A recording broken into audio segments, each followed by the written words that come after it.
We cannot deny that the Korean modern society copied a lot Japanese system. Korean people are a bit tired of working hard. Most of Koreans who has separated family in North Korea, they didn't have any chance to see them again. I've been working in the humanitarian for 7 years. And I think the most difficult part for me was that talking with my colleagues in desperation about hope. Wow. So today we had our dear friend Gecko, one of the most passionate guys I know about development. He truly cares, and we discussed many things today. Yeah, you worked in humanitarian work for 7 years, including the Red Cross. Worked all over the world: Algeria, Nigeria, Chad, Cameroon. Such a knowledgeable guy. He's from Korea, so we talked about Korean development, Korean war, Korean culture, and then overall economic development and just his work in humanitarian. So hope you enjoy. And like and subscribe. Like and subscribe. Don't forget to like and subscribe. Yeah, enjoy.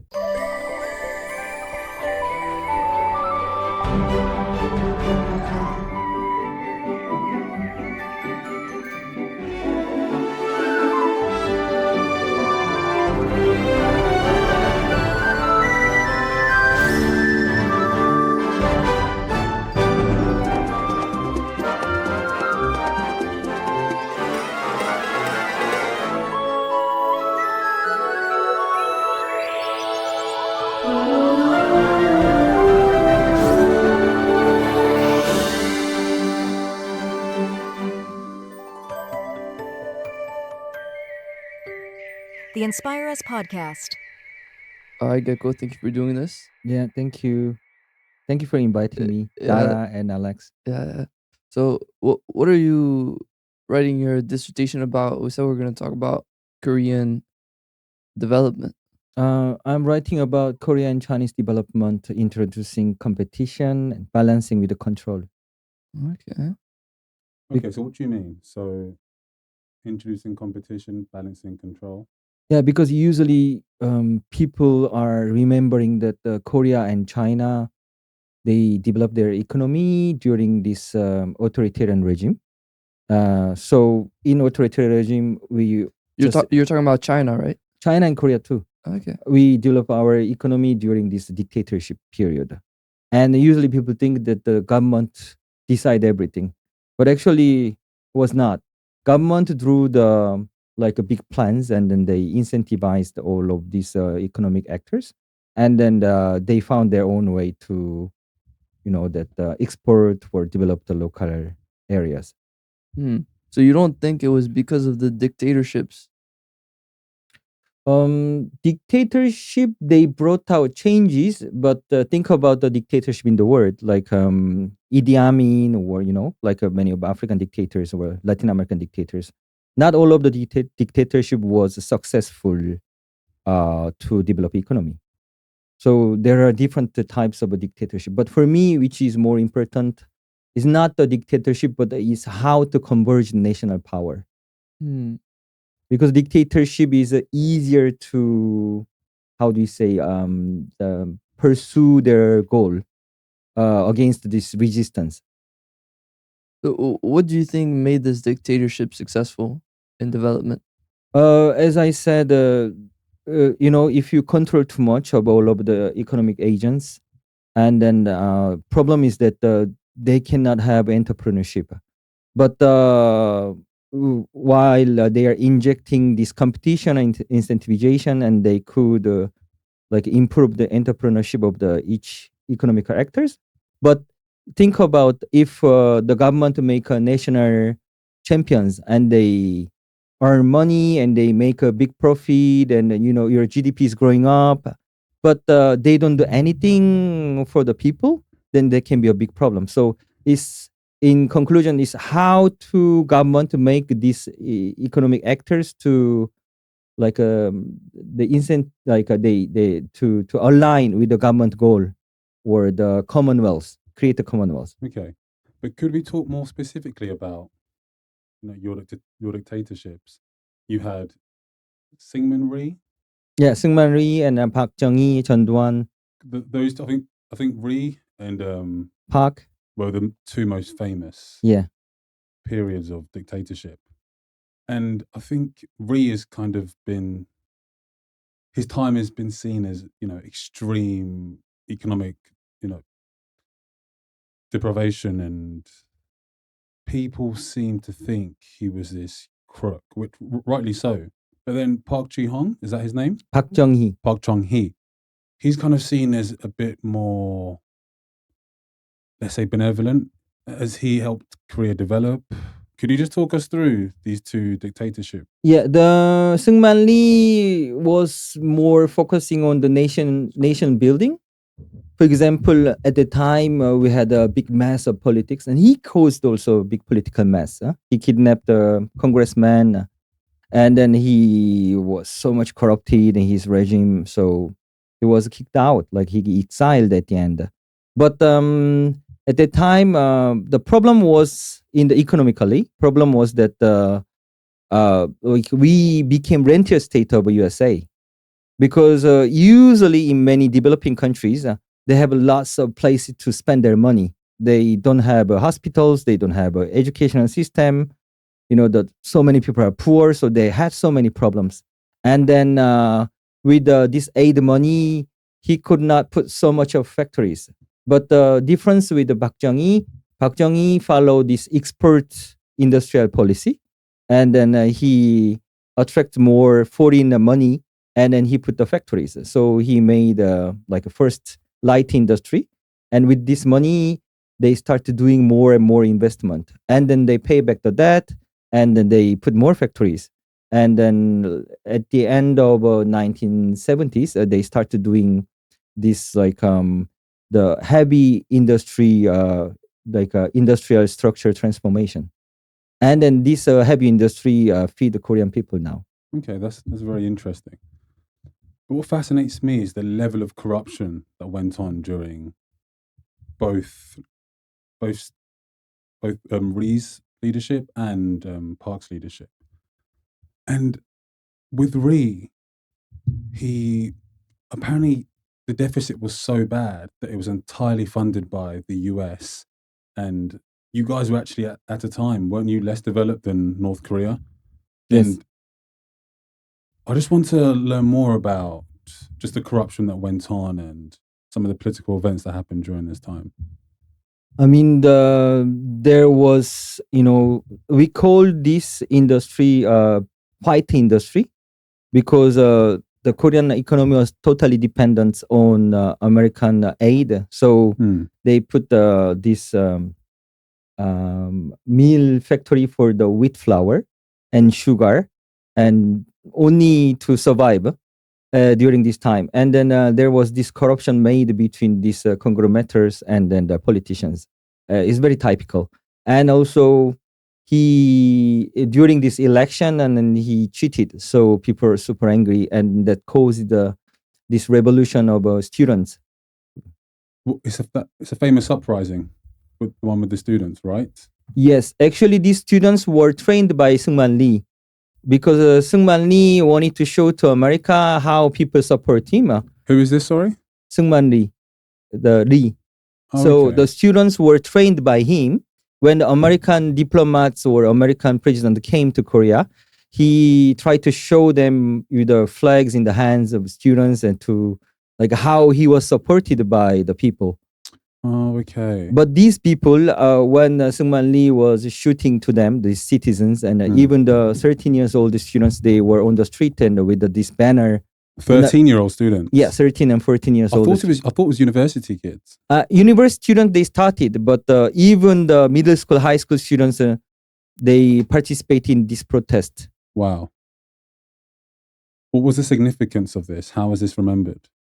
That was, our first official resistance against the dictatorship. I mean, we continuously resist against Japan, but this tradition came to the people against dictatorship. But the problem is that the consequence of this protest, like people did so many protests, and they gave this, excuse to the military junta government to the coup.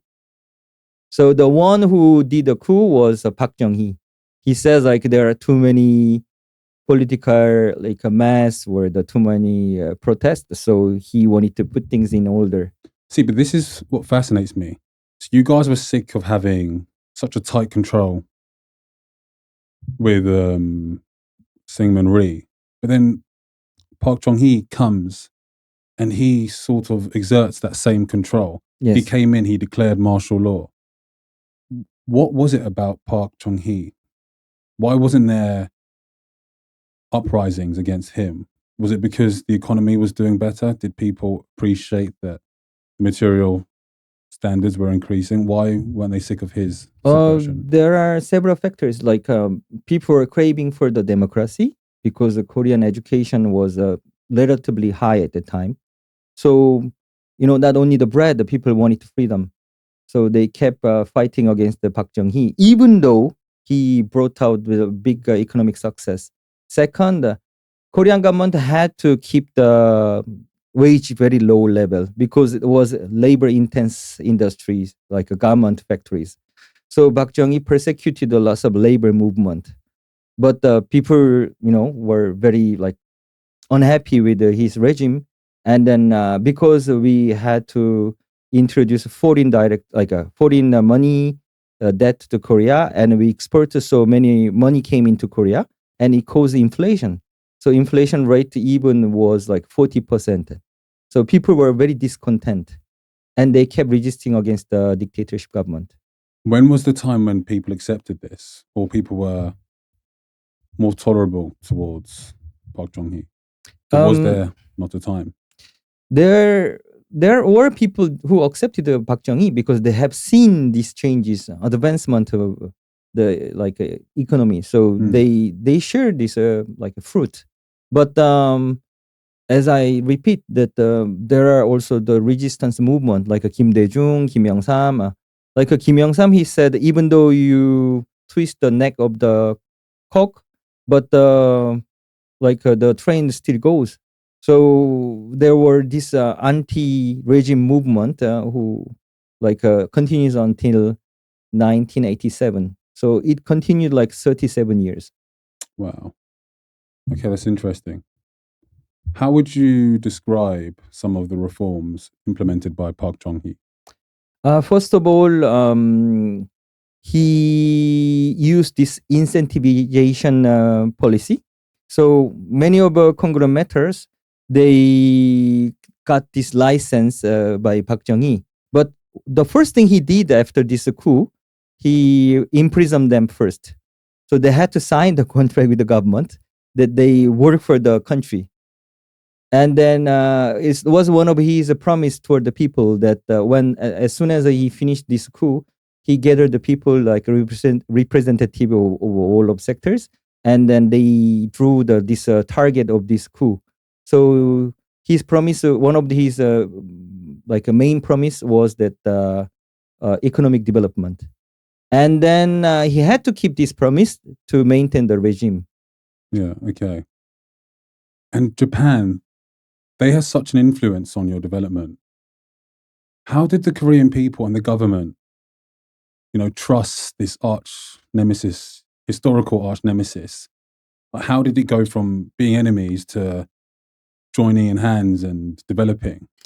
We still don't like Japanese. Still to this day. Yeah, there is this resentment sentiment among Korean people against Japan. But there was this background, political background, that during this time, 1960s and 50s, and because of a security issue of Korea was kind of a shield for the Japan.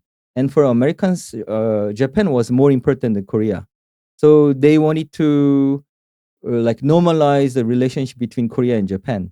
And then when Park Chung-hee signed this document to normalize the relationship, he got this loan from Japan. So actually, this spurred the Korean development and industrialization because we use Japanese money, we use these industries. But we don't consider this aid was benign because Japanese, they call it cormorant economy. What do they call it? Sorry? Cormorant. This is a bird live inside like a southern part of China and Japan.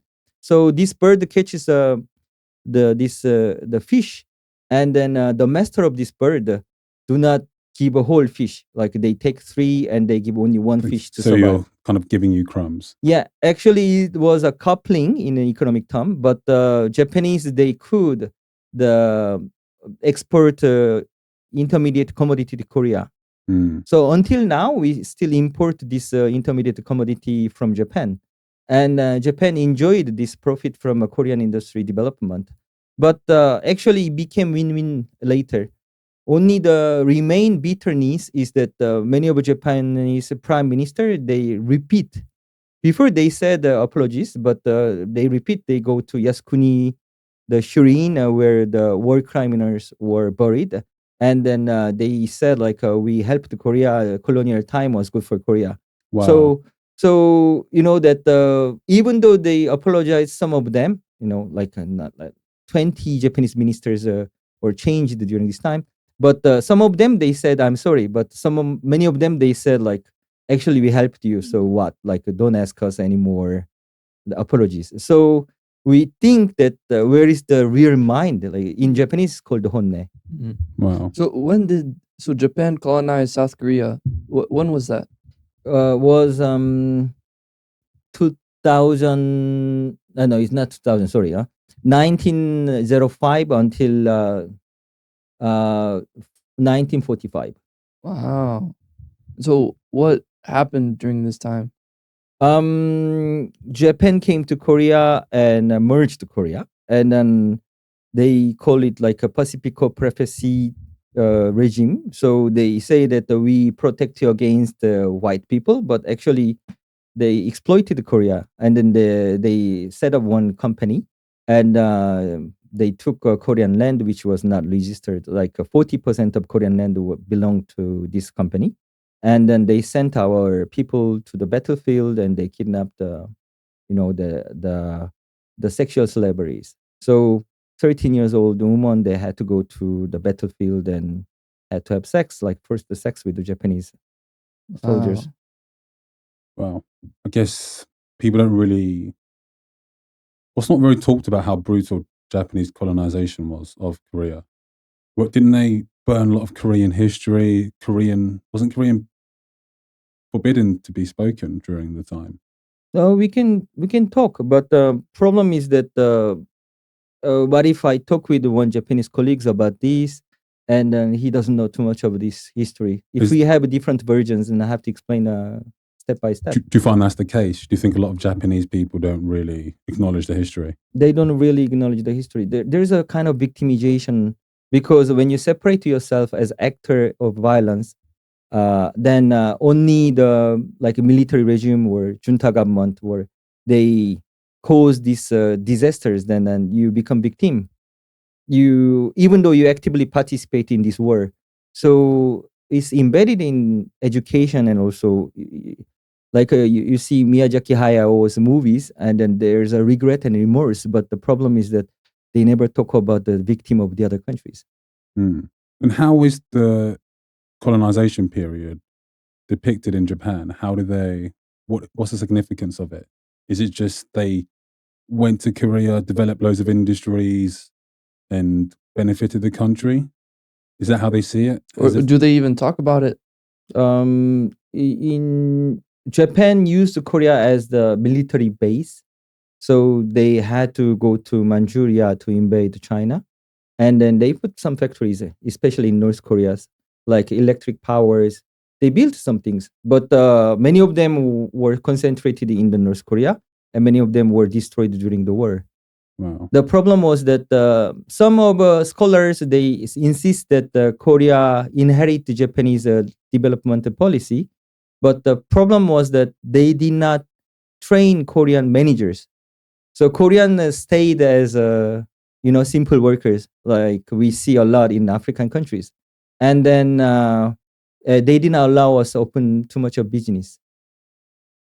During the colonization period? During the colonization period. So it was very exploitative then? Yes, I mean, the best way to colonize someone is to erase their identity. So they did not allow to use our own language, and they forced us to change our names.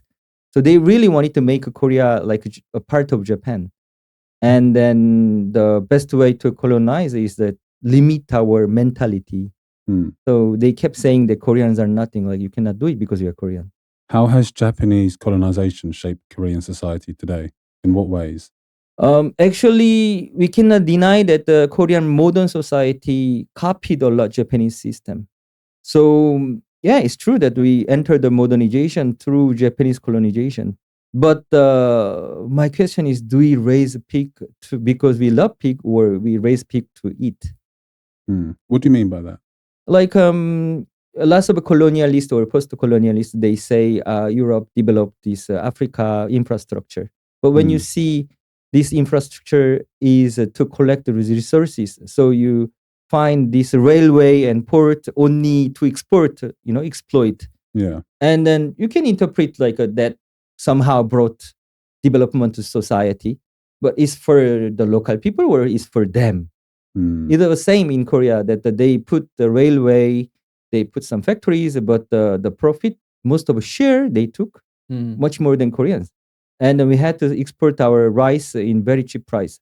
So this colonial economy system, it maintained for a long time. I mean, we export these primary resources and they use us as a market. And actually, during this Korean development, like industrialization after independence, they wanted to do the same thing, but we were successful to keep our sovereignty of the economy. Okay, interesting. But even today, now it seems Japan and Korea have quite similar economies, as you said, like focused on technology, things of that nature. Do you think that has to do with the fact that they had a close history? Probably this year we'll exceed the Japanese export amount. Oh. So Korea, we kept like developing our technology and copying, reverse engineering. So you know that, for example, Hyundai, they copied the Japanese Mitsubishi car at the beginning, and they exported only 7 to Ecuador. But they made their proper engine, and then they became the number 3, the motor maker in the world. So this capturing higher value and developing technology was the key to ensuring this sovereignty of economy. Yeah, because Korea's development is so fascinating. Just how rapid it was, and you overcame Japanese colonization. Then you had the Civil War, and all these dictatorships, corruption. How do you think African nations, or what lessons should African nations take from the Korean development story?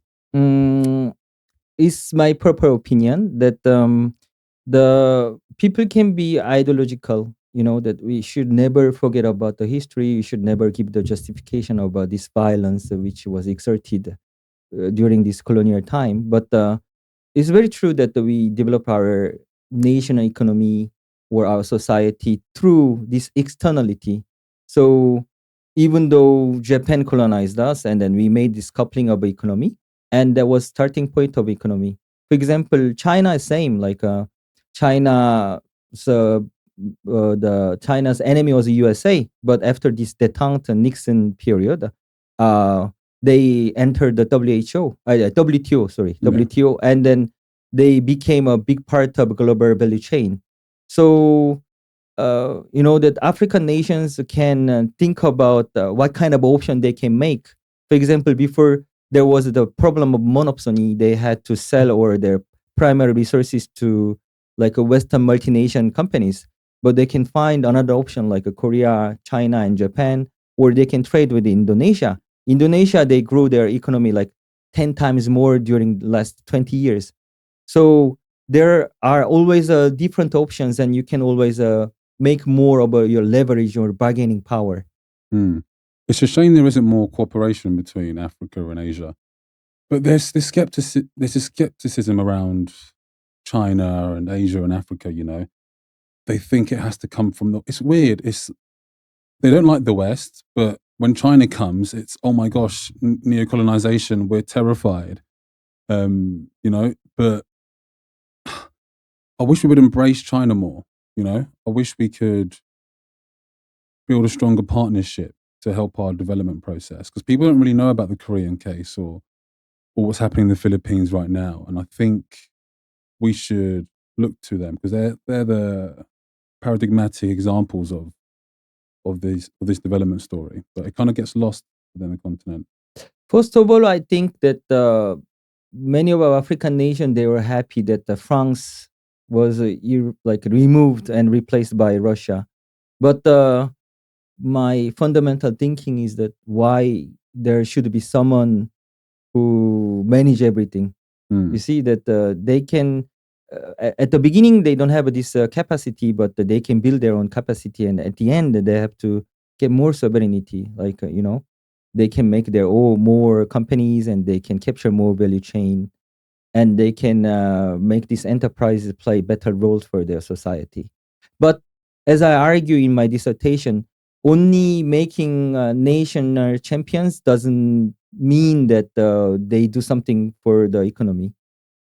As in picking a national champion. So picking a starting a manufacturing company and saying this is going to be the one to drive our development. You need more than that. Yes, because if you collect your tax and give all the support to the companies, but they became only egoist, like they are doing rent seeking only, and they don't do anything Productive. Spillover effect to the people or the nation or nation's future, then there can be a problem. Can you talk to us about the chaebols in Korea? The chaebols? Chaebol. Oh, did I not pronounce it right? Okay. Weren't they like family-run businesses? Yes. And a lot of them grew up to be, didn't they end up being Samsung and Hyundai?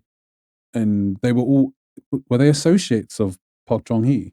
Or how did it work? That's why I said this incentivization and control, they happened at the same time. Because at the time, Korea, like Samsung started from this sugar factory.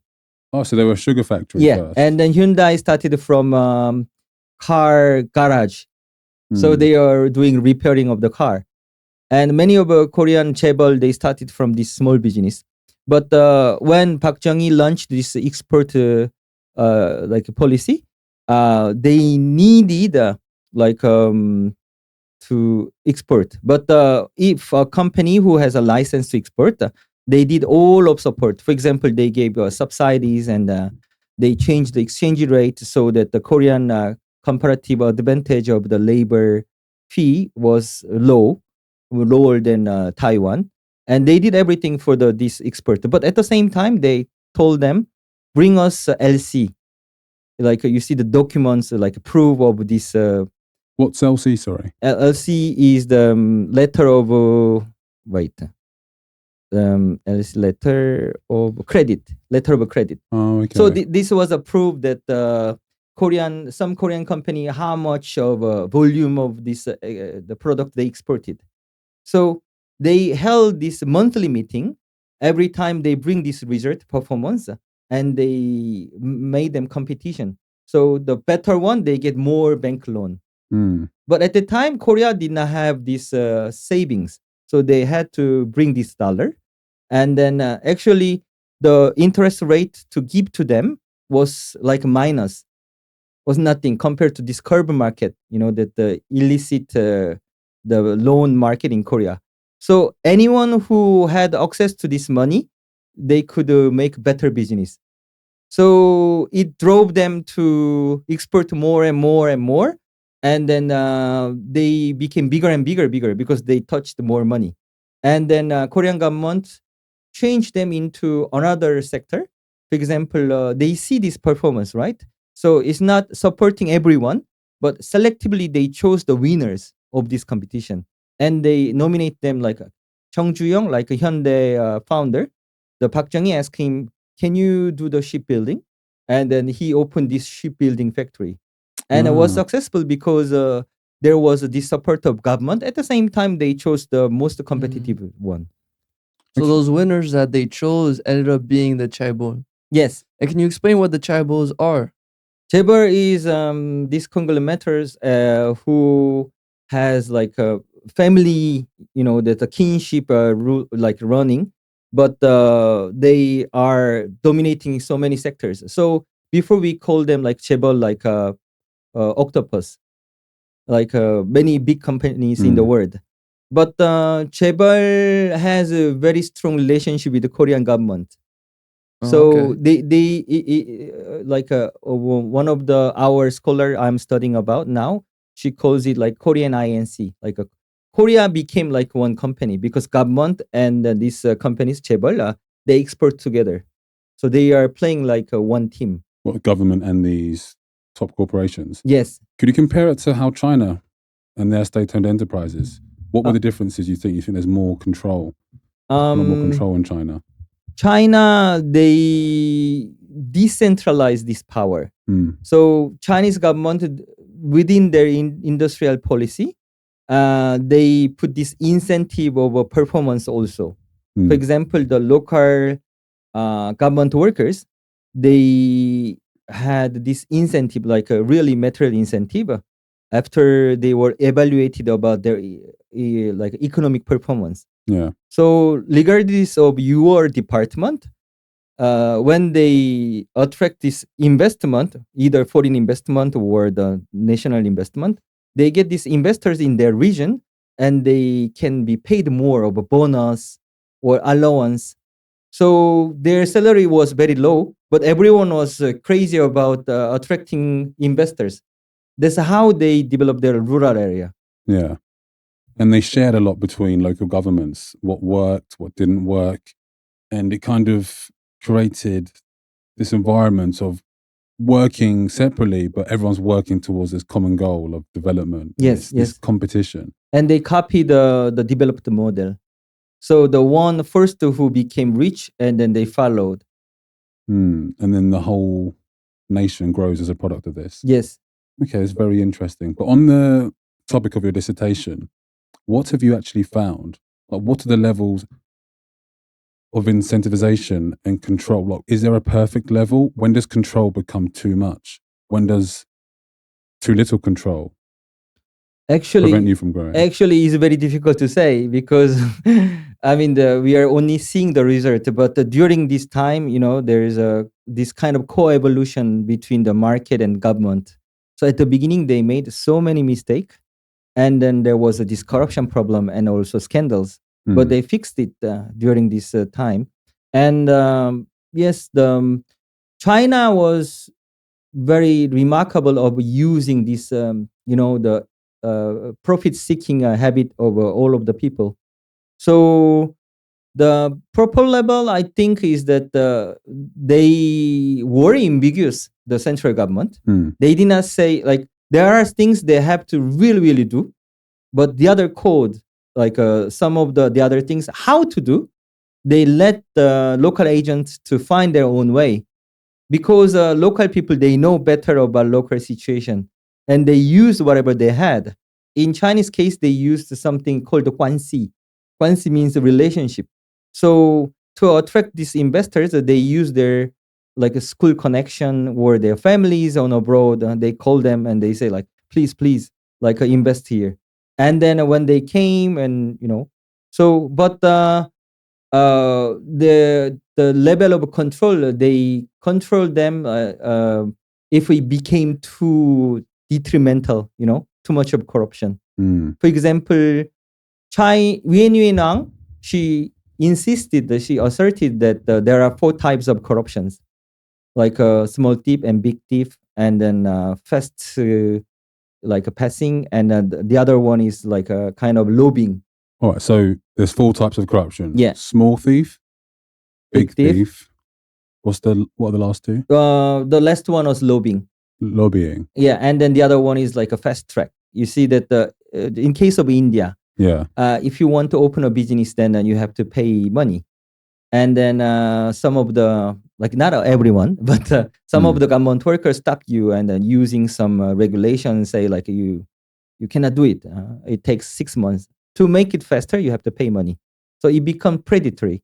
But Chinese case became like the golden egg pondering goose. So for them, instead of being predatory, to keep this business next to you, that can guarantee you more of a profit, because the economy will grow, industry will grow, and then for a long term, you can profit, and your team can profit it. Mm. So yeah, like this kind of lobby, they kind of allowed it, but with the new government of Xi Jinping, they started doing this corruption control. It's called the Dahe, like Dahe. hitting the darkness. Mm. So now they're cutting down on corruption. Yes, but I don't think they can control everything Mm. Mm. because it's a part of a economic growing process. Do you think corruption ever truly goes away? I don't think so, because I described number 4 like lobbying as corruption, but actually this corruption was kind of legalized in USA. For example, you do the lobbying to the Congress Yeah, to pass the law. Yeah, it's been institutionalized. Yeah. And I think if you ask a lot of people who are from Africa, they'd say the main problem about, I don't mean to group all African nations together. I know there's many different problems, but most of the issues, it seems to fall back to corruption. And what I find fascinating is Korea grew, even with loads of corruption going on, China as well. Why is it that corruption seems to be the downfall of Africa, but for China and Korea, they still seem to grow with it going on?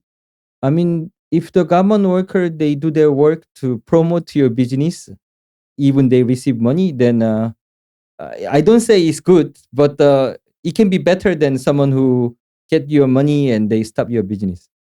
So there was this co-relationship of sharing the profit in this corruption in Korea and China. And then with the development of economy in Korea, it became much more transparent. Okay. So you think there's a key difference with the corruption that you saw in Korea and China and the corruption that you see in some African countries? Yes, I mean the nature of corruption was similar at the beginning, but these small tips and big tips like embezzlement, they were more controlled in Korea now. So you think the level of embezzlement in a lot of these sub-Saharan African nations just far exceeds a lot of what happened in Korea and China? I think so. I mean, the amount of money China still has a kind of record. You can find a couple of years ago, some person, the house was full of gold. But the matter is always like if he fostered the industry or not. I mean, corruption is always bad, right? But at least there's some effect of growing together. And I think it's a shame because a lot of African nations, the social contract has been completely eroded. People do not trust the government whatsoever.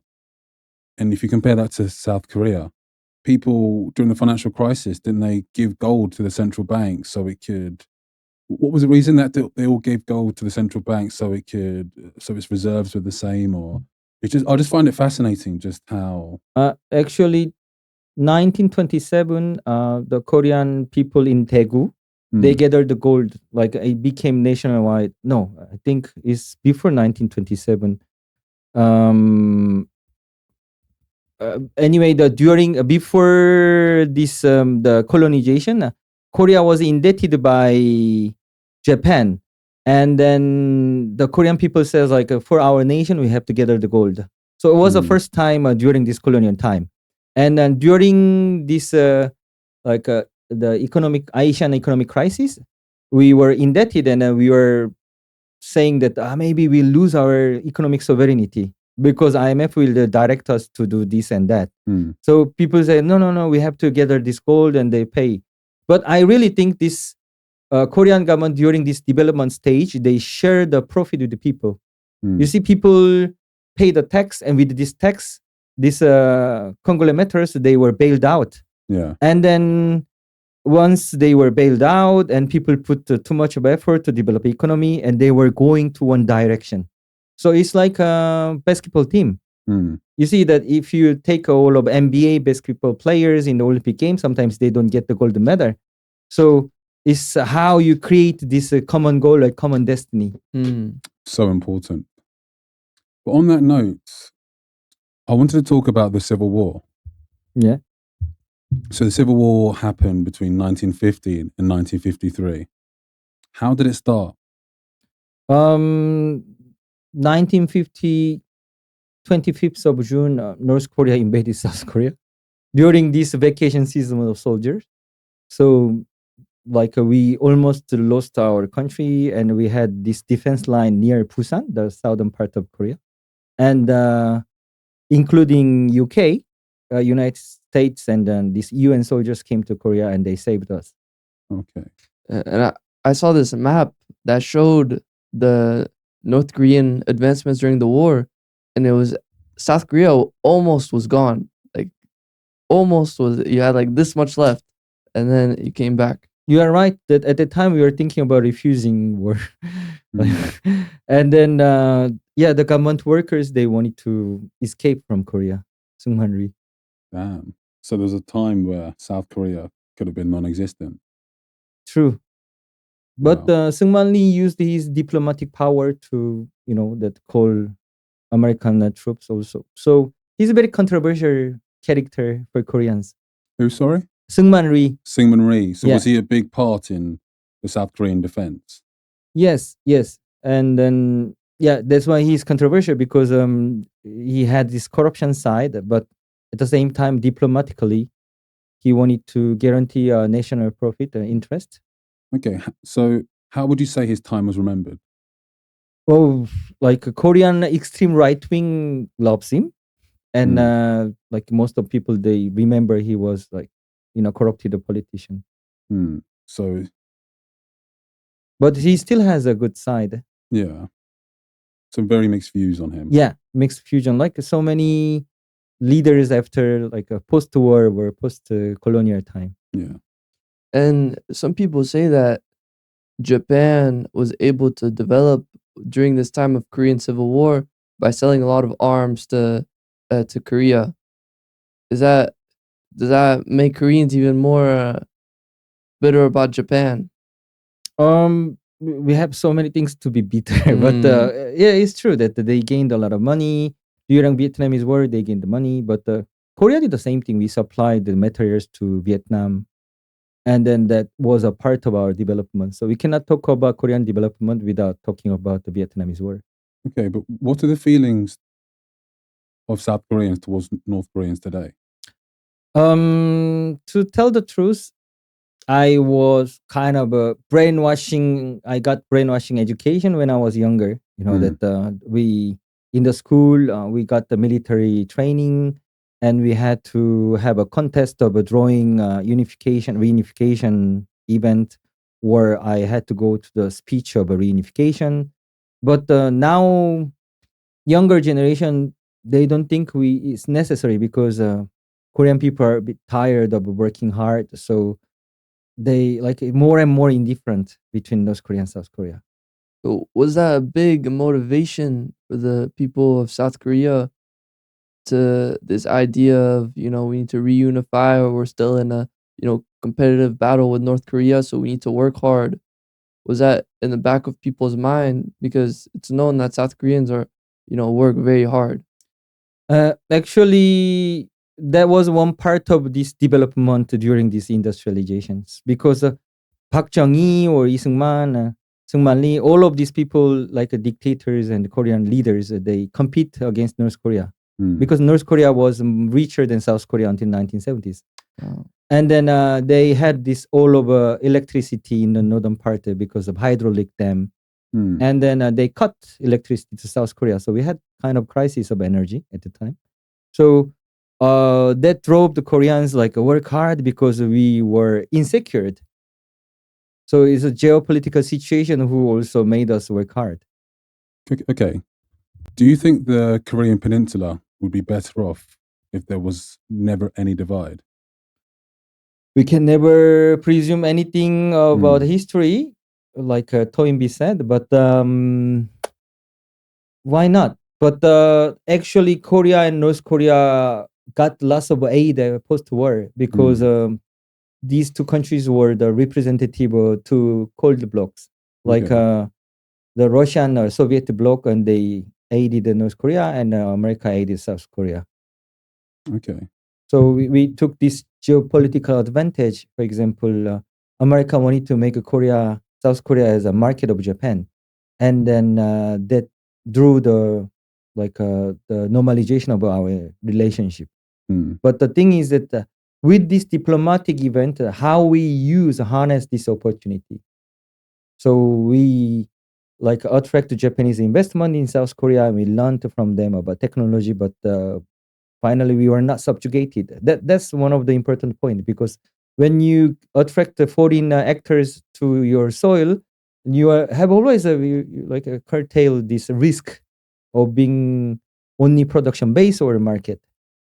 Okay. And you have to capture more value in the value chain. And these events, they weren't too long ago whatsoever. So I wanted to ask you, if Which you don't events? mind, the civil war between North and South Korea.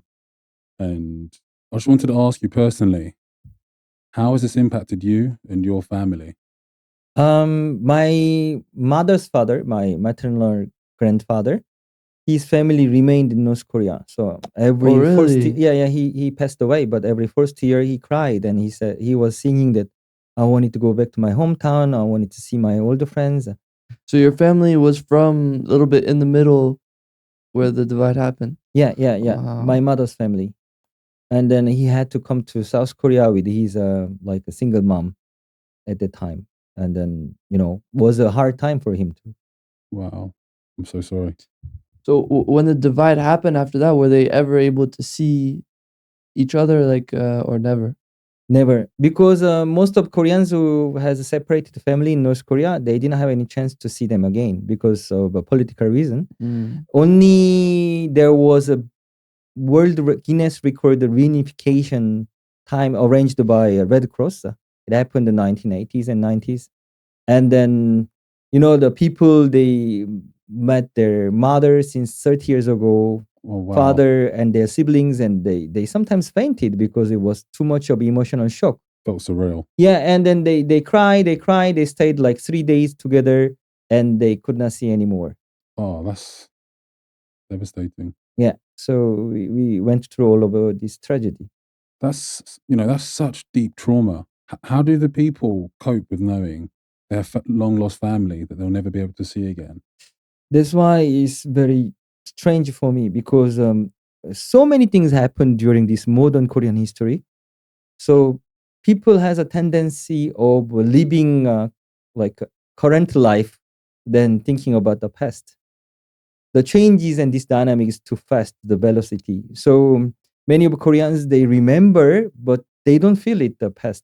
Do you think people like to forget? Yeah, they like to forget. Because it's a lot that went on. Just a transformation. So how do you think Korean society developed or has transitioned as a product of all these events? Japanese colonization, then the Civil War. How has it changed Korean society? Korean society was developed by economical growth first. Do you think that was the key thing which Yes. transformed Korean society? So Park Chung-hee, Chung-hee Park, he is also very controversial person. But what he did well is he decided economic growth first. So he concentrated all of national power to economic growth and export, putting more factories, transforming this light industry to heavy industry. Then any other things that start coming. Of course, during this time, the government had lots of campaigns, and people were more educated. But if you don't have any money, then you always have a burden of the other problems. So you think the development helped Yes. South Korean society forget the trauma? Yes, and then I think they are forgetting too much. You think they've gone Really? too much the other way? Yeah, because now South Koreans, they are feeling this international competition of industries, because China is chasing every sector of industry: shipbuilding, semiconductor, car industries, and petrochemicals. So Koreans are thinking, we have to work harder and harder, and then there's no pause on taking a rest to think about what the life is. But still, compared to the past, we solved so many problems. We had these pandemics in South Korea, and many children, they died, And my grandfather's generation, they were following American soldiers and saying like, give us chocolate and give us $1. Wow. Wow. Okay. So What about the history do you think people are forgetting that's bad? I mean, I think in our redefining our identity, kind of make ourselves objective, like see ourselves more objectively is very important. And then if you don't know about the past too much, and you don't know any like meaning of the past, then you just don't know where to go. So that's one of the problem that now Korean people are discussing about the past. They know that we are developed, but they have to think more about what happened and what's the things we have to correct more toward a better direction. And one good thing about Korean history is that we did not invade any other country. So and at the same time we achieved this economical success and at the same time the democracy. okay, so if you had any advice you'd give to the up and coming Korean generation, what would you give them? What lessons do they need to learn from your past? I think Korean development was possible because we injected this competition. And this competition was kind of energy to boom Korean economy. People worked hard and they profit this redistribution of the commonwealth, and their quality of life went up, and they invested a lot of energy to education. But only competition remains. Then what's the meaning of life? So Do you feel like the society's lost its soul a bit? yeah, I mean, yeah, you don't have a soul. Like you can listen music, but without soul. Do you think K-pop is soulless? K-pop is not that soulless. K-pop is a very strange creature for me because K-pop is well produced commercial product, but the lyrics inside of K-pop, they're talking about living together, enjoying together. For example, they talk a lot about school life for the teenagers. So I was even surprised by many of foreigners. They talk about I was encouraged by K-pop because not so many songs and they talk about this. So Korean K-pop, many of the lyrics is talking about kind of a isolated or that the outcasts things about the society. Wait, so K-pop is talking about. Could you explain that more for me? For example, New Jeans, the new songs, and they are talking about relationship and friendship between the friends at the high school. Okay. And then these things like when you are teenagers and if you feel that you don't get enough attention and then you are marginalized and or BTS, they are talking about LGBT issues or not directly, but many of the LGBT people, they came to me and they say they were very much encouraged by the BTS. So it exists still in the Korean pop culture or Korean culture that taking care about thinking about the marginalized people. But whereas the economically in Korean society, they are too much of following the gold. So we became like a gold diggers. But I want to recover this side, aspect of a Korean, taking care about the marginalized people. So do you think K-pop could unite Korean society, or has it united Korean society? It hasn't, but maybe K-dramas in Netflix, you can find lots of metaphors. What's K-drama? Oh, you see the TV series about Korean produced, yeah.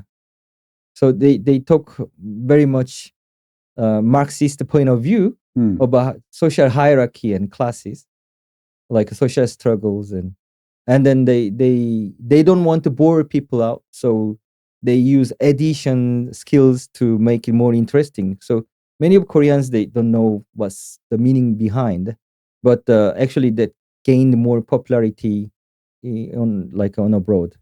Okay, so it's got a deeper meaning, but it's also got nice visuals. It's friendly to the masses, and they can enjoy it without getting into some of the hidden meanings or metaphors. Yeah.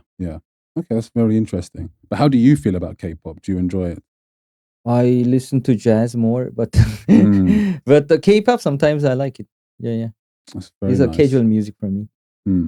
You mentioned something earlier that you can't mention Korean development without mentioning Vietnam. Yeah. Why is that? Because the Korea has always this security issue. We have American now is 20,000 American soldiers in Korea, and then Korea had to follow what Americans said for the Vietnamese war. So we had to send our soldiers. And at the time, Korean government asked to America to give us some like aid money and also modernize our weapons. And then with this money and this policy, we introduced this machinery in Changwon. So that spurred also that was a big add up to the Korean economy. Like without talking about this moral aspect, of course, many of Koreans they feel sorry for this. We didn't have any choice, but we were a part of violence we exerted in Vietnam. Mm. So it's a little bit weird because, and we're talking about the Vietnam War, right? Vietnam was fighting America, and America provided a bunch of aid to Korea.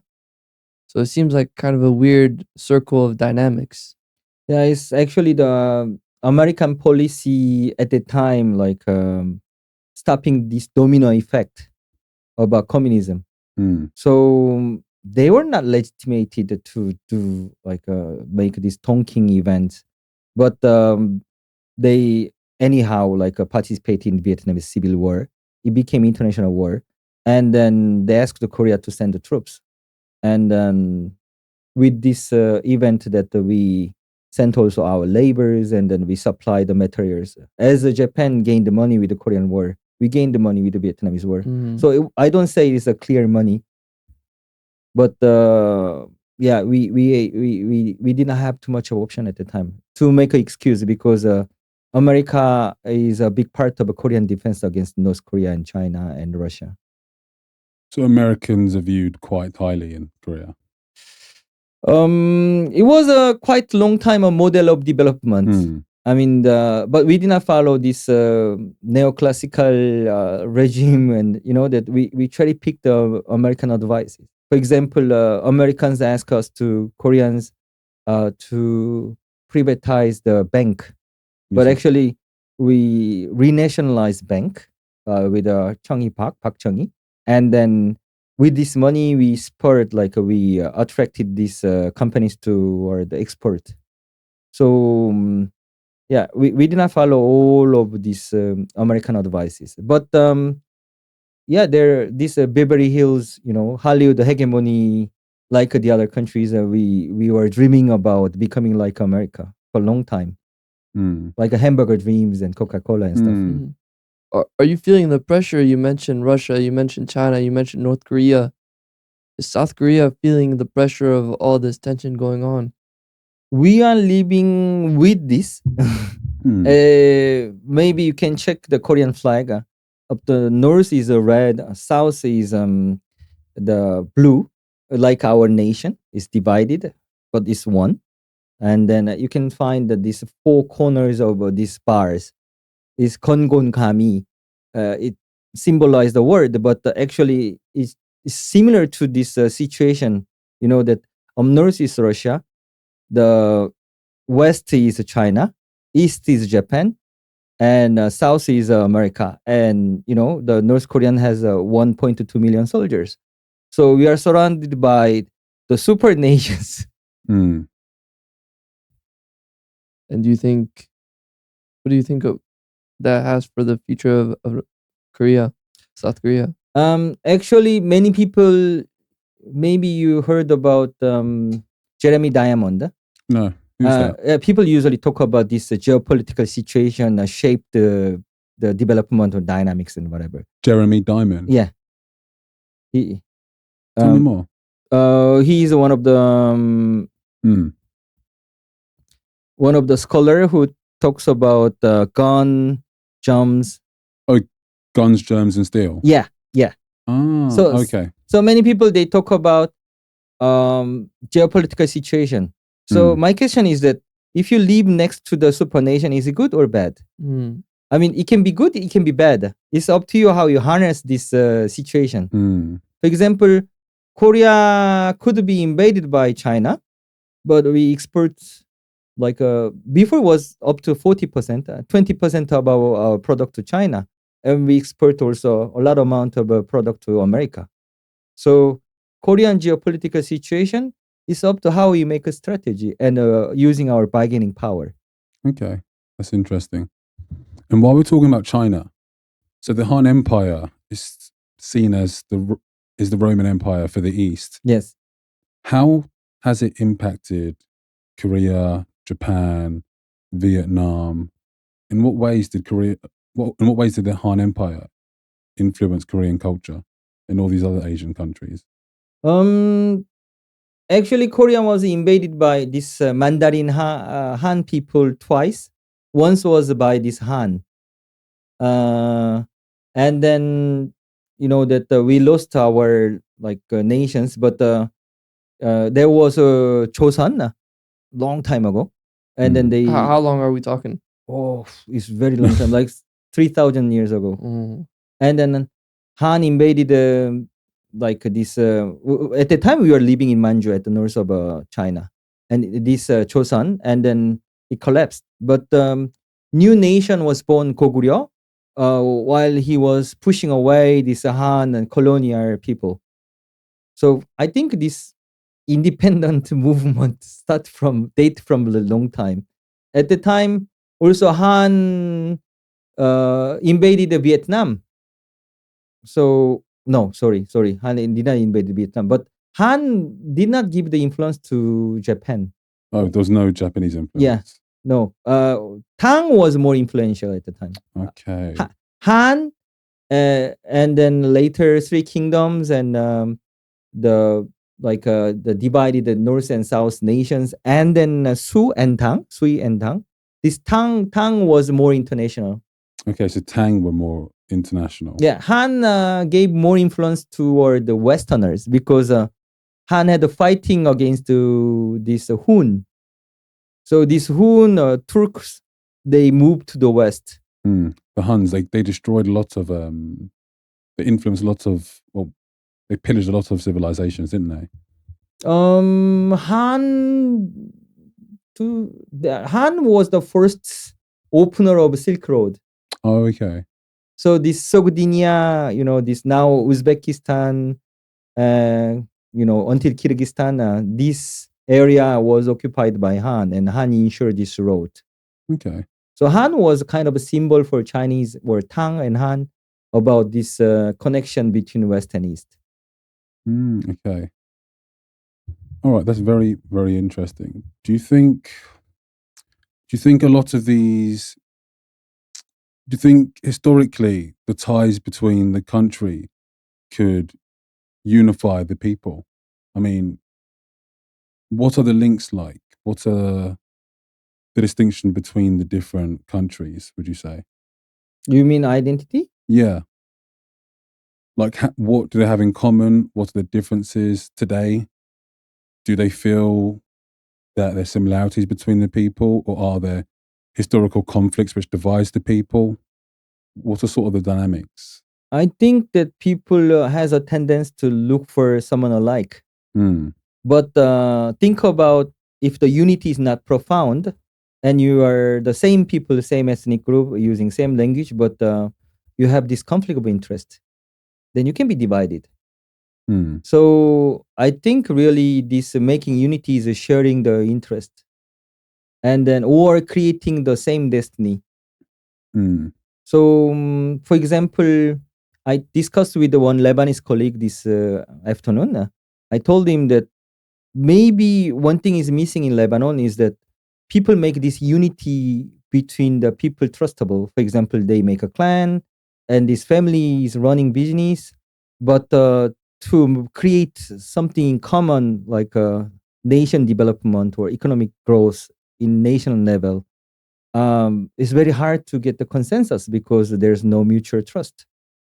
And then if you don't create this mutual trust, then even you are the same people, with a small difference, you can be divided. One of the funny, interesting fact of this, the ethnicity in China is Khoja. What's Khoja? Khoja is called the guest. and then they were Mandarin pure Chinese. They migrate from the north when the other like nomad ethnicity they invaded in China from north to south, but they were not assimilated with the other ethnicity, so they remained in the minority.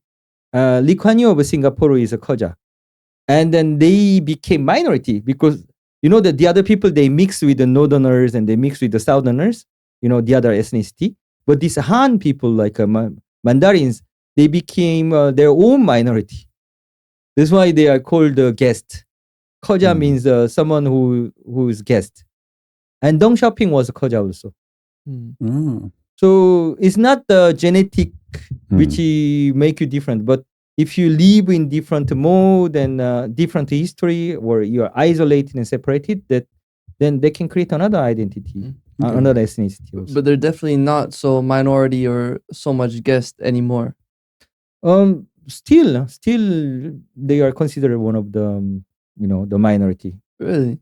Yeah, but the Chinese government is making an effort to unify these people. Okay, but so you said the Han Empire didn't have much influence in Japan. No, It was more the Tang Empire.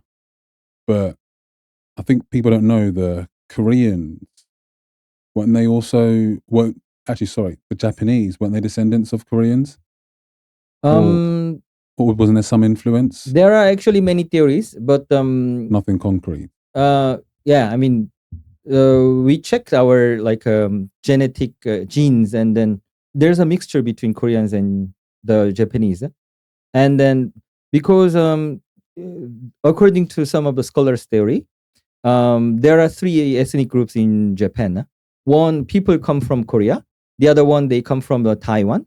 And the indigenous people who live in Salin and Hokkaido, who are called at that time Emishi.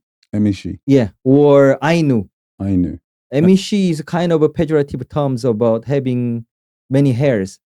So whole of Japanese history is from the west, which is very close to Korea, conquering, expanding to east. So shogun is called general or the commander, and then Baku, one of like their ancient regime name. Baku means tent. So they were moving from west to east to conquering or integrating these Amish people. So when you see Miyazaki Hayao's animation, and you can find Mononoke Hime, the people depicted in this animation are Amish people. Sorry, what animations? Hmm? What animations? Mononoke Hime. Okay, is that very famous? Yeah, Ghost Princess. Yeah. Ghost Princess. Is that modern? Oh, it's almost 15 years ago it was produced, but it's still nice. It's a classic. Yeah, it's classic. Okay, that's interesting. And you're talking about, this you need to have this mutual trust, for countries to be together. And I think most of this mutual trust now happens through people knowing that they have their interests, aligned. So as long as, if two countries are working together and each country knows that they're putting their own interests first, at least there's trust. There's like, okay, we know what you're up to. So we were talking about this tension that's happening, all around South Korea. Do you think the move that makes South Korea most safe is that they can be in the positive interest of all these countries around them? Rule of law is one of these. When people are educated and they know there are lots of secret cameras, and then if someone punches someone in the pub and he can go to jail for a month, then they don't do it. They control themselves. Is a panopticon things like people start controlling themselves like as a citizen. So when people know they would lose more when they exert violence or they commit the crime, then they don't do it. But usually it happens with this frustration.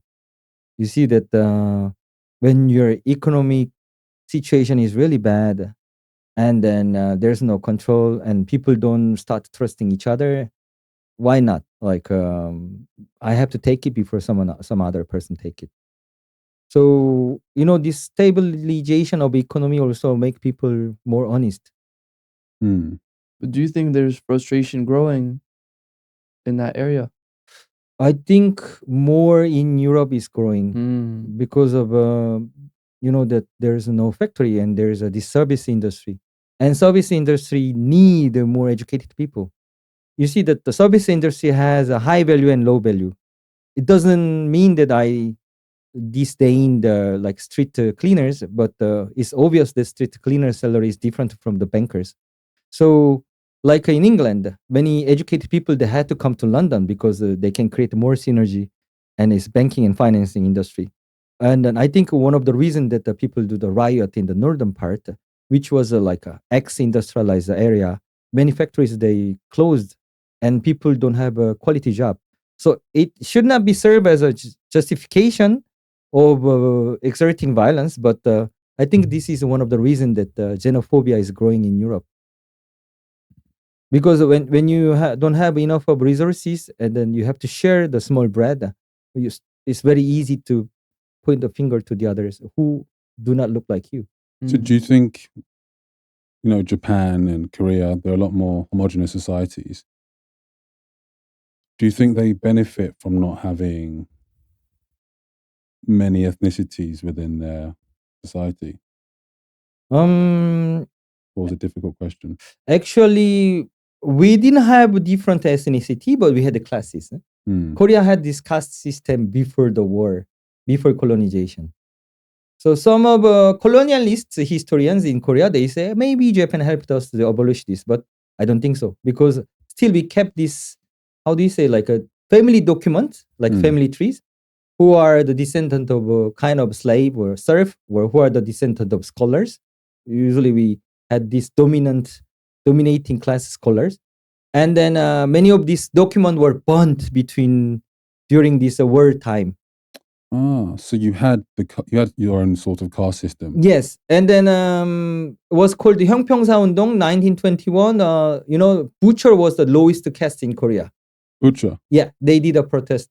I mean, maybe it was much easier for us to create this homogeneous unity, but in my thinking, in my opinion, more everyone jumped into development or worked hard. That made more unity than we are sharing one culture, one language. You see, the Indonesia used to be very much fragmented. They have East Timor crisis and they killed the communists. South Korea kept killing communists also. I mean, my grandfather, like father's father, was a victim of this massacre in Gyeonggi province because they called all the people they were registered in the Socialist Party and they brought them to the valley and killed them. So, even though you have the same ethnicity, same language, but if you have different ideology, you kill each other. It was horrible. Like even Picasso, he painted about what happened in the Hwanghae province in Korea. He called it Guernica of Korea because there was this vengeance between the landlord and the serf. So they killed each other. So it's not. I'm really clear about this. It's not only difference of language. If you see before 9/11, the American society was not that much fragmented, and then people from different background they live together. You see, but Korea had more conflict, but we arranged this so we have more peace. But it can happen always when there is a conflict of interest and people don't have enough of bread, and they have these terms of surviving and insecurity. So you think poverty or hard times will make people find differences amongst each other? Yeah, mostly insecurity. You see, if you are inmate in USA jail, I haven't been there, but I heard that the people usually look for the same kind to protect themselves. And then you can see, for example, one of my ex-colleagues in some organization, he told me that before this, they had a war between the Iran and Iraq, they never asked who is a Shia and Sunni. So this difference can be an excuse, but it's always easy to ignite when you don't create this unity. I think with humans, we always have this thing that can come out us against them. And I think us in the West, we are too lost in this aspect of race that we think this just happens through racism. But we've seen it that it can happen through ideology, it can happen through caste system, it can happen through whatever it is. It can be a haircut, it can be whatever, a big nose, small nose, whatever it is, it can happen. Yeah, actually, you think even before these migrants from a different part of the world come to Europe, many of Europe nations, they were kind of mixture. You know that France, like there was a Franc and then Lombard, and there were this Latin. Is a mixture, and then with the time they became one French and English. Like there were Pict, Scot, and the Anglo-Saxon Jute and Romans, you know, the Celtic, Iberians, and they became English. Do you think as a society develops and they kind of go through times together, the old identities become lost or not important anymore, or a new identity forms? It can have a new identity, but you know, always the problem is when you have risk and how you deal with it. Mm. You see, there are always politicians. They say, it's because of them, and then you know the people start hating each other because they had this accumulated discontent. Mm. And we mentioned that in Japan or even in Korea, there's not much ethnic, differences. You haven't had a lot of migration that we had in Europe. But one thing that's going on now, with a lot of developed countries, but it's happening, I think Japan might be number one, is population collapse. I don't know if Korea is having such an issue, but yeah. We have a natality rate of 0.7 or 6. Uh-huh. Yeah, you're the worst in the world, aren't you? Yeah, we are the worst. Really? Worse than Japan? Yeah, worse than Japan. Wow. And you've got the highest suicide rate. No? Yes, highest suicide rate. That's why I want to tell people that competition is not the only solution. And you think this is a result of just how quickly you guys developed? Yes, I think so. People became depressed, overworked, family life became less important. I mean, if there is more insurance, I mean, not this company insurance, but the social insurance to how do you say put the back like recovery insurance for these failures. You see the re-educational system or even consultancy of mental health or this. So the government, they need to enforce, getting Koreans to feel better, essentially. Just getting them, so making the life about work less and more about enjoying life and each other. And hey, we've already developed, look at all this material wealth we've gained, let's start to enjoy life again.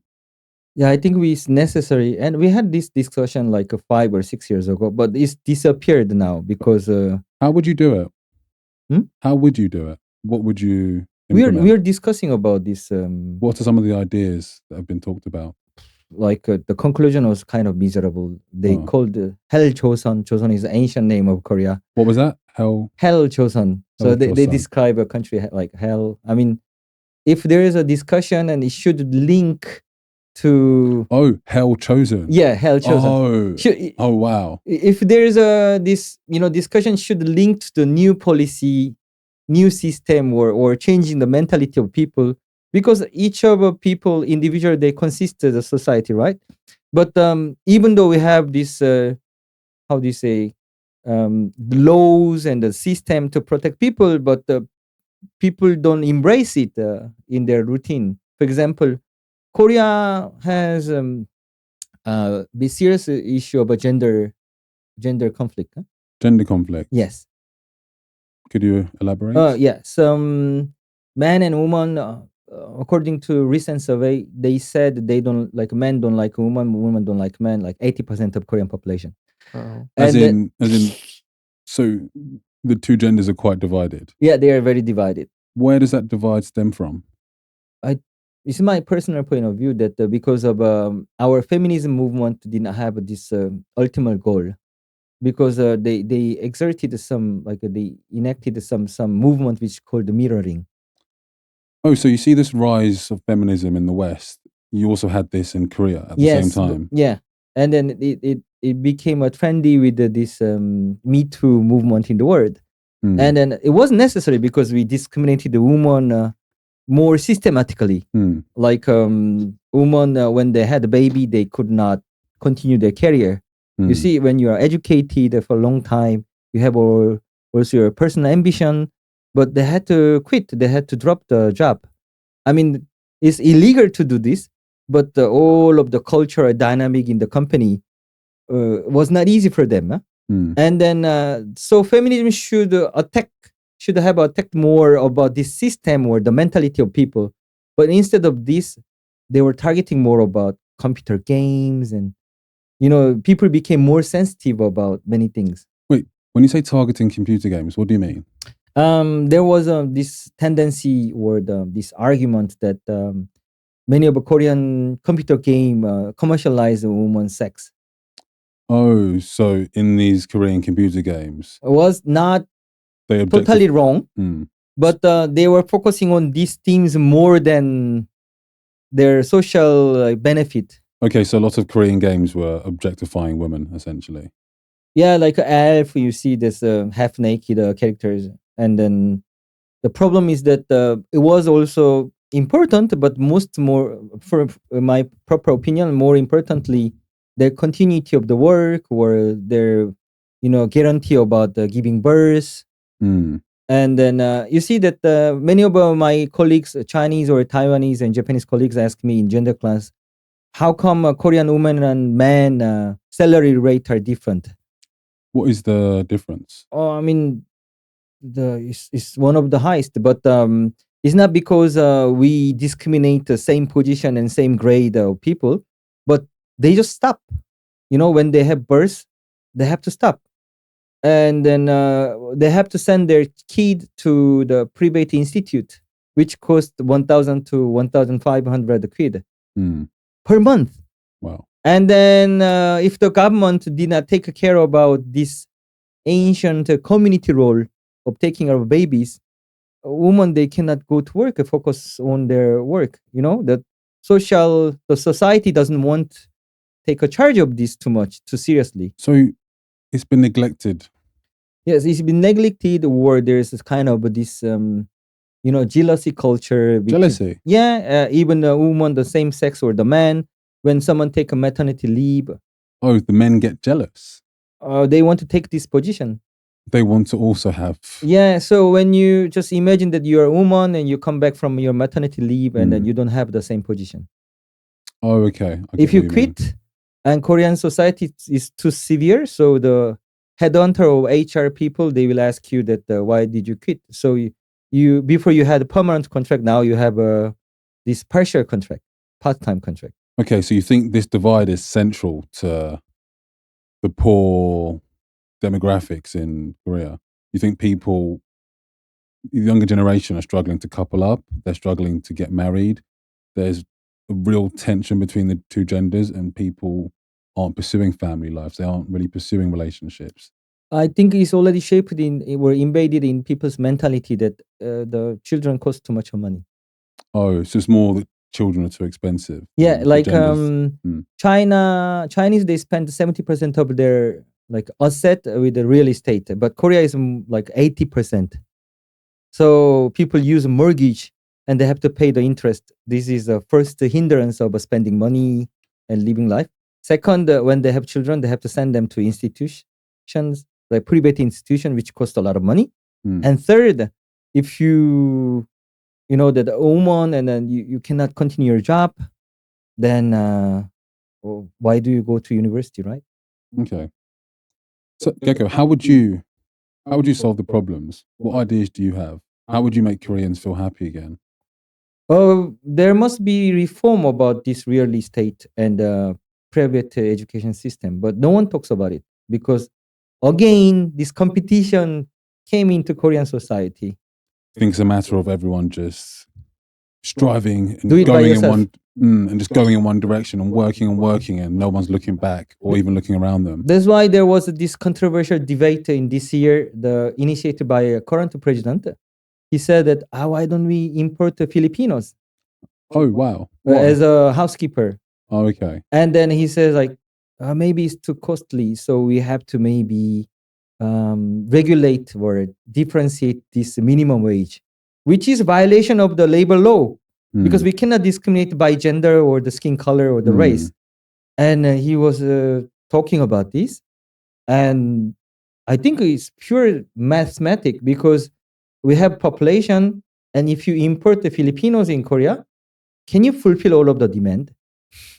So there is a kind of a missing of human science or sociology, because Korean government made the task force, and I think they are not as good as their engineering toward these social studies.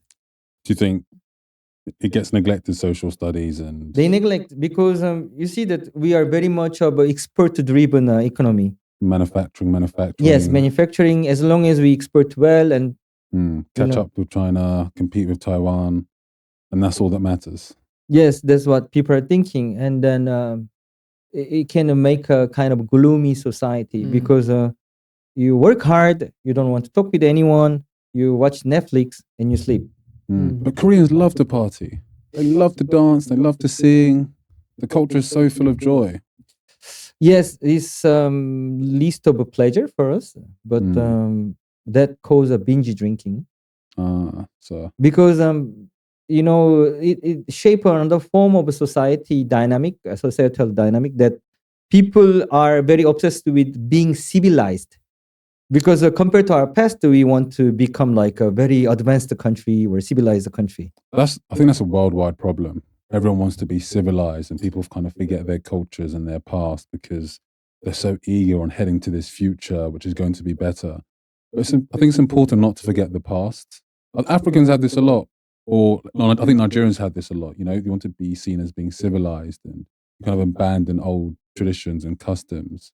But I think it's about embracing what's good in the past and then trying to strive forward. Don't forget who you are and your culture, but we need to move on.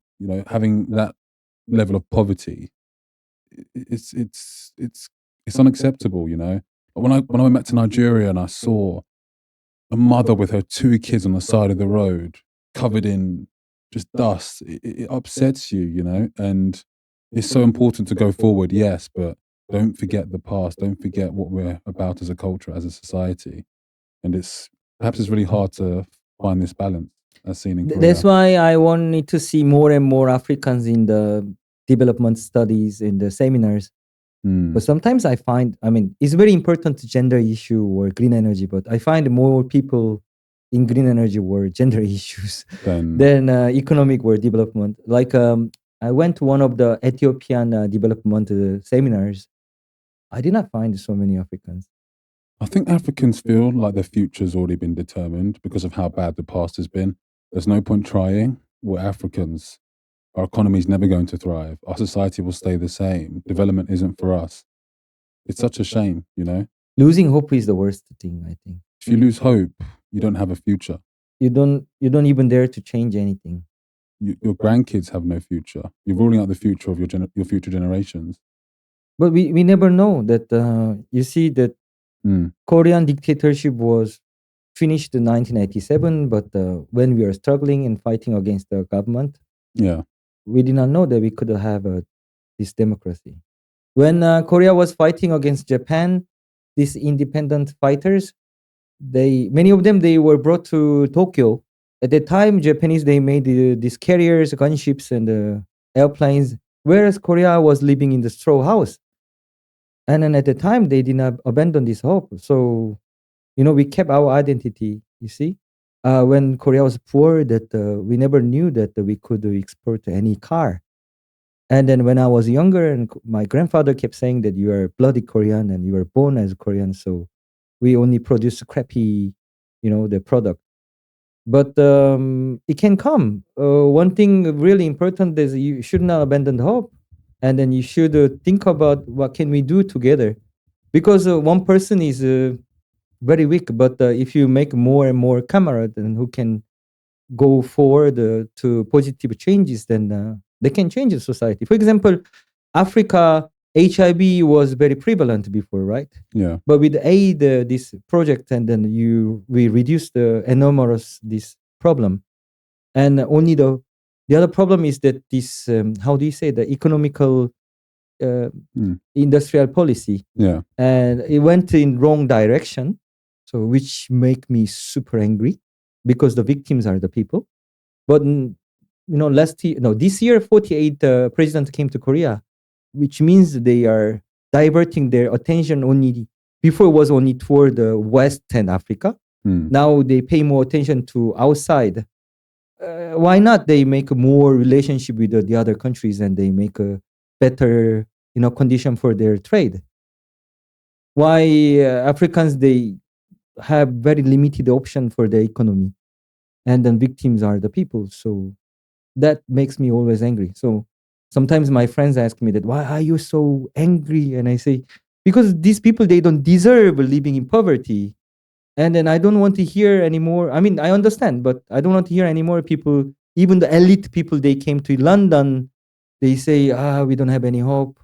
If you hear from 100 people, I become super frustrated. But that's why I'm so fascinated about South Korea, because I think with the case of Nigeria and many other sub-Saharan African countries, it's the case of this broken window syndrome, It's already shit, so what's the point? No one wants to look after it.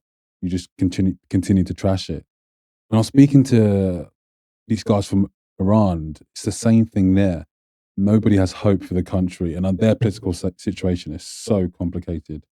And they just see it as, they attach their status, the economic status right now, they attach it to their cultural identity. So we're poor because of this trait of our people.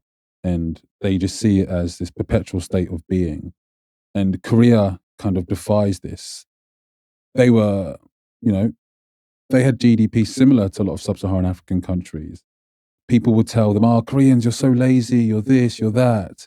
But now in 2024, these things are no longer present. Yeah, in the literature, when I'm writing my dissertation, I found that American martial soldiers, they called Korea as a red hole or a bottomless pit and a nightmare. But I think development is a kind of recovering the dignity and pride, and also opening our potentials. Yeah, you see that the Yoruba or Songhai, Ghana Empire, like the one of the richest country in the world was Mali Empire. But Africans kind of forget this. It's kind of, I think there's a lot of hurt and trauma. I mean, the continent has been on fire for 500 years, 600 years. So I think people kind of forget the past, People don't really acknowledge these old empires. They don't know how significant they were. It was just a lot of hurt and trauma. So a lot of these empires, they don't really get talked about, I don't think. Actually, that's very difficult, because when you are living in the poor life and then you live day by day. But reminding is very important. That's why, that about the pride and possibility. And I think I've been working in the humanitarian for 7 years. And I think the most difficult part for me was that talking with my colleagues in desperation about hope. Because, I mean, I'm not in the same situation with my local colleagues. So you worked for Red Cross, right? Yeah, work for Red Cross and Save the Children and MSF. Wow. And that's, I think, the best thing about you. You're so passionate about development. You really care about liberating these people. What did you learn from your time? Yeah, what did you do as well? I was HR manager and finance manager. I learned that even though people, they keep saying that I'm nothing, I cannot do because I'm black, I'm Arab, but actually they can make a really nice performance. Sometimes they just don't know how to do it, or sometimes they don't know themselves, like their potential. Perhaps it's just the environment. It's all about changing the environment. Yeah, and then usually, it's like a identity. You create your identity when you're comparing to the others. It's the same thing about yourself. Like you don't know exactly who you are. You sometimes you think you know yourself, but you don't know your potentials. And then if you're in desperate environment, and then your colleagues are doing the same thing, you do the same thing because it's a collective culture, right? So, for example, once I was in Algeria with a private company. I asked Jirari, like, why does it take like 3 hours? And he said, like, oh, what's wrong with it? And I say, I brought one Filipino and he made it the tables like with Excel in 30 minutes. And he said, because he's Filipino. And I say, yeah, but what's the difference? He said, because I'm Arab, I'm bad, but he's a Filipino, he can do it. I say, then why do you think it's normal? And he says, Amina is making in 4 hours. And Muhammad is making in 3 hours. So he's normal for this environment.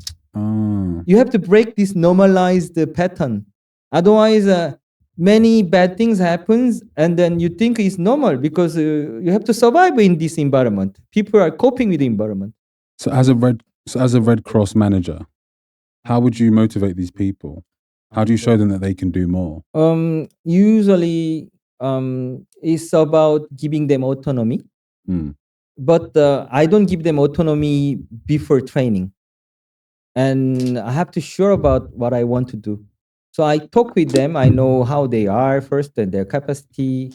And then, I usually give them like 110% of their like overcapacity task. All right. So you give them more than what you think Yeah. they can do? Yeah. But they have to choose the duration of this task. And they have to choose the way of do it. So I give them a responsibility and I coach them. And sometimes I come there and I check if they are doing well. So when they finish it, at the beginning they say, I cannot do it. But you know that 110% means that it's not a big task. Huh? It's a small task, but it's slightly more than what he is doing now. If you give too easy task, they cannot be motivated. But if they achieve a higher goal than what they are doing in daily routine, then they think, oh my God, I did it. And then I always give them feedback. That's what you did. And I give them another project. If we continue like 3 months, I start asking them to plan their project and budget it. And then I make a video of what they are doing. And then I send like with of course, a waiver. Like I get this permission from them. I sent to him so that he can show to his families and his colleagues. Yeah. So I play with honor, in African, especially African society, like Nigerians. They like this honor. A lot of pride. Yes. Which countries have you worked in? I worked in Algeria. Algeria? Yeah, Algeria, the North Africa. Okay. Algeria. Yeah. Algeria, Nigeria, Cote d'Ivoire, Chad, Cameroon, Lebanon. Wow. A bit of Canada. Wow. Okay, yeah, I worked in many countries, and then everywhere I go, and I do the same thing. And when they know they are the owner of this project, and they are super proud. Do you think it goes back to your dissertation? This incentivizing, but also how to control. So it's about giving them autonomy, but maybe not too much, or just slowly incentivizing and enabling them to reach their full, capabilities in all these tasks, and just slowly overseeing that. Do you think in Nigeria we can extrapolate this and encourage young entrepreneurs to, there is an entrepreneurship. You can see a Nigerian tradesman or businessman everywhere in Africa. Even you can find it in England. They are very entrepreneur, and then they are very motivated. Only the problem is this consent, like constrained environment. Do you feel there's too much control, or do you think culturally there's too much control, or that they just haven't been given reason to, display what they can do? There's not enough incentive for them to go out and perform or go out and work really hard, let's say, even though I know they do. Many people in Africa work extremely hard, but with regards to in the workplace, entrepreneurship, they're not really incentivized to do their best. I think they just feel they can't do it. I think it depends on the class because there's this oga culture. So oga means Boss. boss, odogu oga. So this big boss is giving very simple instruction to people. Mm, So this is kind of a model of this hierarchy in Nigeria, not good model. mm, So the subordinate people, they are never given this, that ownership of the project or their work. And then you can make a kind of a good model of this, working environment and the movement, because Nigerians are smart. But only high class, they think they have opportunity because they have all of the money. And then a lower class, they don't see any incentive, and then there's no enough job. mm, So they use this patronage system to enter the companies by their uncles, and then this incentive system of human resources is not there. You have to know someone to get promoted, or and so it should be more performance based, or you can link like China did. When the whole team get more of a economical development performance, then they can profit from this. mm. Okay. That is very interesting. And given your time in all these countries, what's one thing you take from this? Or one lesson. One lesson? Um, Or how's this furthered your understanding of development? Development. I think the government role is very important, because when you work in a humanitarian or development in many poor countries, then you can be so easily frustrated. So when I meet so many, not my from my organization, but many people who have worked in this field, they don't trust government. They say industrial policy, they are not for industrial policy. They are more neoclassical because they have seen how government was corrupted. Yeah. But in any context, the ones who can have a power, legitimate the power to bring out changes, I think is a nation. Mm, And then maybe civil society can play a role, give a pressure to the nation to, for example, there's a bit of problems in Kenya for the moment, but usually Kenya media, they have media. So the Kenya media plays a role to make a public opinion. And this public opinion can be check and balance. And then we need more of these things, like the people are eager to participate in the changing movement, but in many countries, because of a political oppression, people are kind of excluded, and then they don't even have hope. But think about, if you participate more in the changes toward the good one, then you can build this notion of nation more. mm. You have to share these roles, not only the elite, but you have to make people more participate in either economical, the activities, or making better society. Because you put your energy, then you feel that you hope this goes well. Yeah, I truly believe we need more nationalism in a lot of these sub-Saharan African countries. Because in Europe, nationalism is kind of condemned. I mean, I get it, considering the 20th century. Nationalism is it is frowned upon, let's say. Whereas in Africa, it's like, no, we need more of this. We need to feel more united. We need to feel like we are truly one. And I just think it's so hard to develop this because of the history. But I truly hope that now, given some time, we start to form these, we start to form national identity.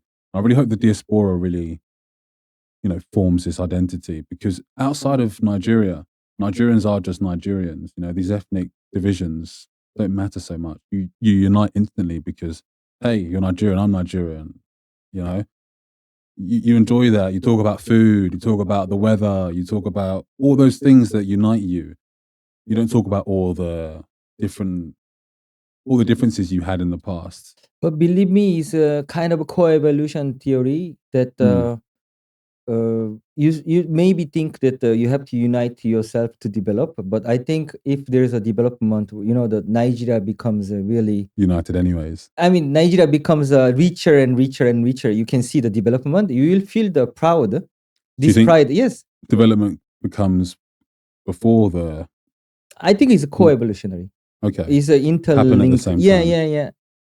Because you create more unity, but only the trap is that if you develop and someone monopolize, and even though your country the number figure is like a high GDP, but people still stay poor, then you will not feel this pride. So you see that the redistribution comes usually a bit later. But if there's no redistribution of resources, like the richness, the wealth, then they can be fragmented again. Okay. That makes complete sense. Yeah. Go ahead. But yeah, let's hope this development process happens. I mean, it's been a long time coming, but it doesn't really look like we're getting any closer. Actually, the East Africa, they are developing. I guess, yeah.